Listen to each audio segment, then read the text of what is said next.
Hi guys, in today's video I wanted to do a little bit more of like some in-depth conversations with you guys. We are wrapping up 2025, which is so insane to me, honestly, that I can say that 2026 is a couple weeks away. It's weird.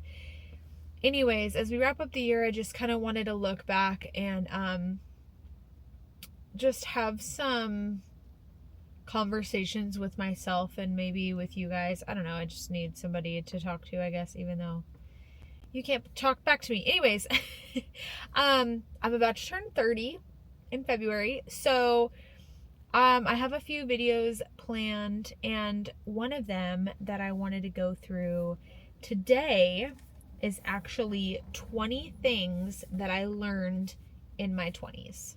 So let's talk about that. This is going to be a little bit of a long video, so grab your drink, grab your snack, and let's do it.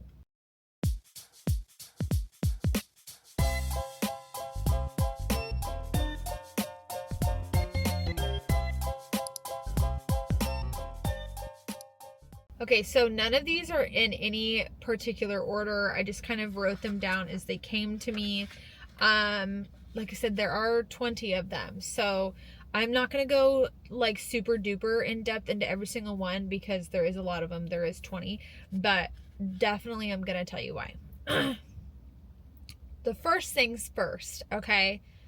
Invest into yourself, okay? So focus on your self-care, building good habits within yourself, go to the gym, eat good, don't push anything away that you need to do yourself for other people. So if people want to hang out with you, that's fine, but don't skip what you need to do in order to hang out with them that day. You know what I mean? Make sure that you're still taking care of yourself, investing into yourself, get a good gym membership or do Pilates or stay active and take care of you first, okay? Because I did not. Step outside your comfort zone, girlfriend. So go to new places, travel, try different foods, put yourself in different situations, hang out with different friends, go to different shopping centers.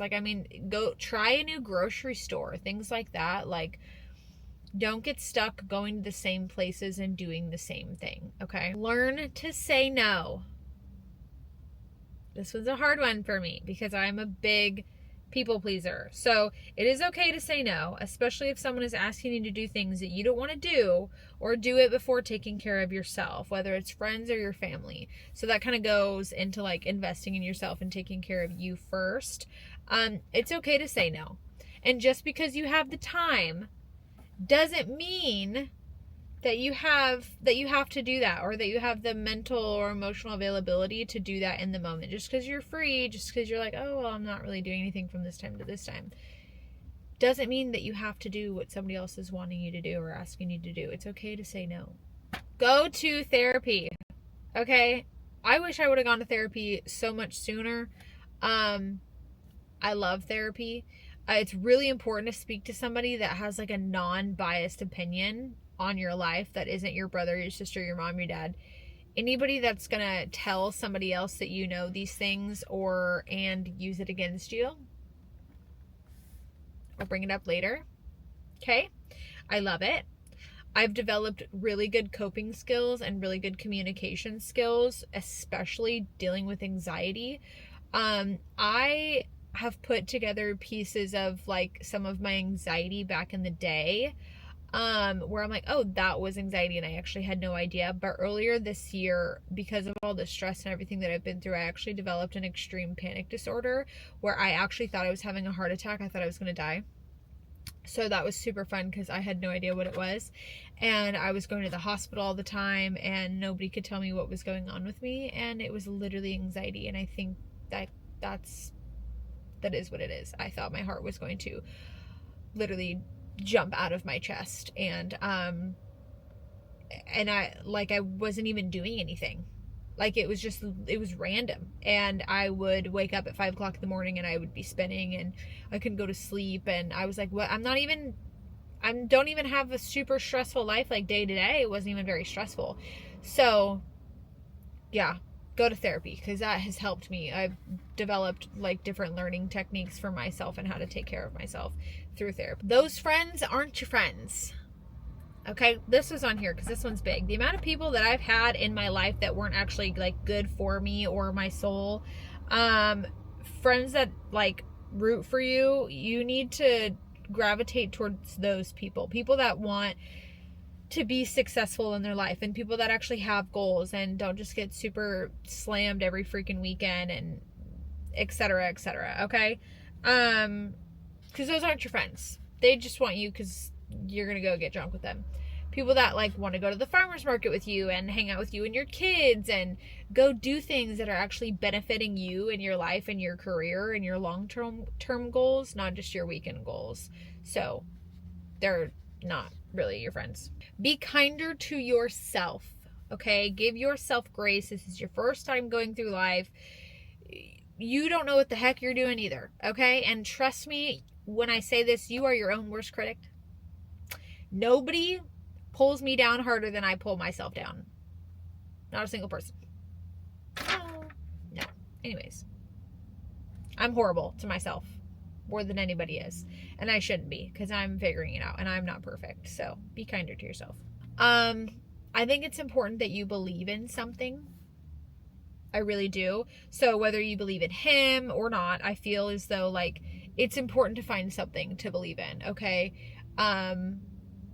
Whether that's your crystals or whether that's Jesus or, you know, a spiritual awakening or something, I firmly believe that you should have something that you believe in and something that zens you and I don't know, just some form of higher power. Okay? I think that you should. Managing your money. Girl or boy. Jeez.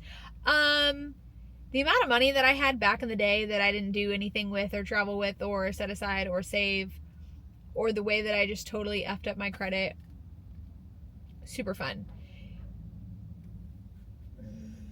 Somebody needed to stop telling me to open up all these fucking credit cards. Why did I think I needed all of them? I was like, ding, ding, ding, ding, like, oh God. I ran that thing like no other. I was like, yep, here you go. I didn't put any money into savings. I didn't do any of that. I didn't invest in like a high yield like savings account or anything like that. You don't realize, had I been saving for the last 10 years and putting money aside, can you imagine the amount of money that I would have, even if it was like $100 a month? It's important. Just do it. Okay? $25 a week. Just do it. Dreams require sacrifice. So, and what I mean by this is you need to choose your hard, essentially. Okay? So, like anything great, things are going to take sacrifices. So whether it's your time, your sleep, sacrifice what you want for, sacrifice what you don't need necessarily for your wants. Okay? So like getting up early, clocking in early, working multiple jobs if you have to get to where you need to go. That's important. I didn't put anything that I really cared or wanted first.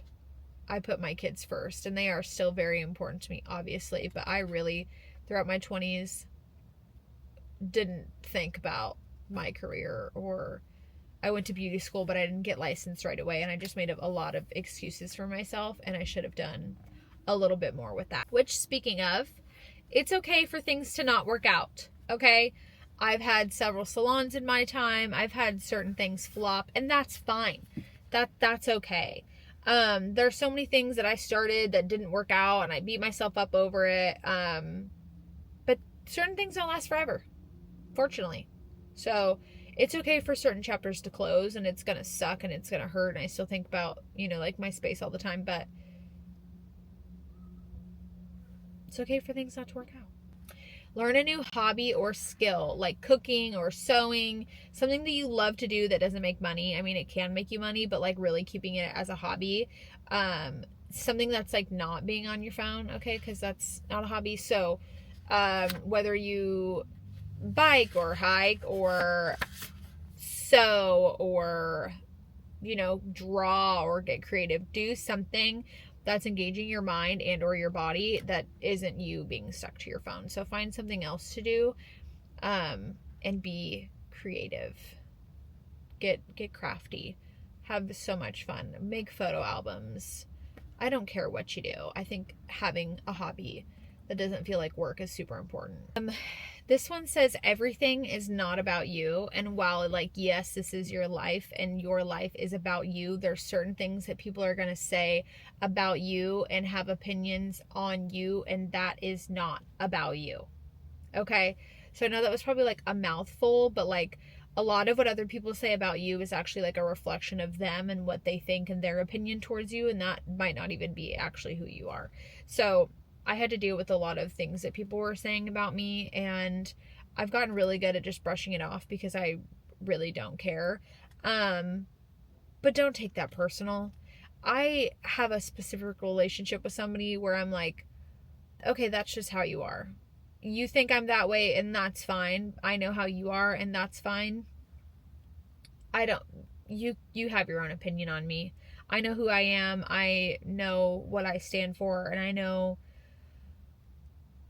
who I am. So I'm just not going to take what anybody else says. Sorry, I don't care. This one on here says date the boy. It says go on dates, feel the butterflies, lay some pillows down in the bed of his truck, kiss a lot, sneak around, have fun, date the boy, go on dates, date the girl, whatever. Live your life truly. I mean, I don't care. Be a freaking tease. Go be a slut. Is that a bad word? Can I say that on here? Go do it. I really don't care. I think have so much fun with your life when you're in your 20s. Please. Do it.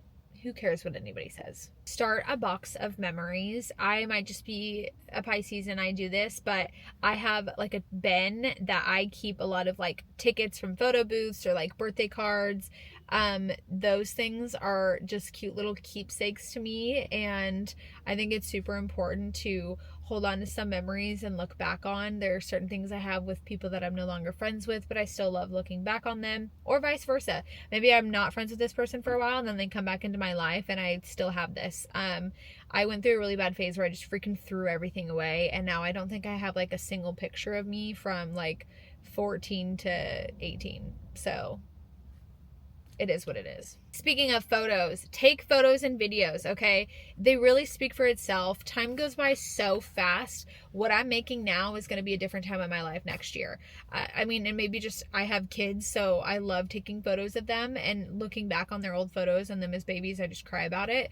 But I hate the live in the moment. Why are you on your phone? It takes me 10 seconds to record something that I get to look back on years later and see this big smile on my face or see the way that I looked and things like that. And I think that's just super important. I have one life, and when something happens to me in the future, it's my kids are going to have these memories of who I was and hopefully be able to carry that down to my grandchildren. And I think that we can't just think about ourselves, but for other people. I hope other people have and want these memories of me too.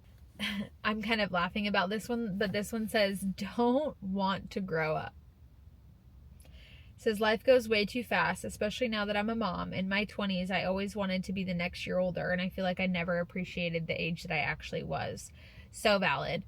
I became a mom in my 20s, and I feel like it was always oh, I gotta get here, I gotta do the next thing. I never actually soaked up being 20, being 21. I always wanted people to see me as mature and as older, and now I'd give anything to go back to that sometimes, to just be naive and ignorant and not know all the things that I know now sometimes. This one's a really big one for me because this is just who I am as a person, but it says you don't always have to speak on the way that it makes you feel. So says I always felt like I had to make how I feel known, and I was a bit aggressive or loved with those communication skills, and it's probably something that didn't even need my opinion. So anytime somebody did something, I'd be well, don't do that. or like, okay, well, I feel like this. Like, some things you just don't even need to have an opinion on. It's like, you don't have to let somebody else know what you're feeling about that situation. I did my big one with that one when I was younger, and it was aggressive, and I did come across as very rude, or people will really have a hard time trying to open up to me and say things to me because they felt like I was just going to attack them with my own personal opinion and not actually sit there and listen to the things that they have to say. So sometimes you don't even have to say anything. And honestly, most of the time, silence speaks for itself. Your childhood shows up in your adult life, especially as a parent. So that is something that I learned throughout my 20s, where I was just like, oh, I thought I was over that. And then I had to explain that to my children. And now I'm not over that. And that's coming back to me. So truly, your childhood shows up in your adult self. And as a parent, I had to work through that, because even though I thought I was done talking about it, now I have humans who know who I am, and I have to explain to them certain decisions that I've made or why certain people aren't in their life. And that is like humbling at best. Like, your kids are going to find out who you are and what kind of person you are. So I think doing the inner work sooner than later and becoming the best version of yourself, and really saying like, okay, do I want my kids to know that I'm this way, or do I want, how do I want them to know who I am or how I represent myself? I really hope that they only ever think highly of me. So that was a big one for me, was my childhood through my 20s and trying to work through that. Last but not least, this says your identity is not fixed. You can always change your hair, your attitude, your job, your lifestyle, your fashion choice, your car, your house, etc. You do not always have to be this one specific person. And yes, while certain personality traits are just really stuck with us, I could cut all my hair off and dye it red tomorrow and completely change my outfit and drive a different car and change my career and things that I want to do with my life. And what if I don't want to live in the state anymore? I can do that, And while it's easier said than done for sure, it's possible, especially with kids. I've seen it done. So don't always think that you have to look, be, act, or be stuck in the same thing that you're doing right now, because you can change it up. I myself 10 years ago never thought that I would be the way that I am, drive this nice of a car, be completely yadded up, and be filming and doing content creation full time. That's crazy to me. So I also never thought I'd leave Oregon, and I still haven't left Oregon, but that's a personal choice. Anyways, I hope you guys enjoyed this long and lengthy video, 20 things that I learned in my 20s. I'm super excited for my 30s. I don't know if that's just me. I truly feel like my best years are yet to come. My healthiest years are yet to come, mentally and physically, and I'm super excited. I hope 20s just rots, because it was a really hard time for me and a huge learning experience, and that's all that I can really do, is take what I learned from it and move forward. I hope you all have a wonderful day, and I hope you guys are just as excited for your 30s as I am. 2026, here we go.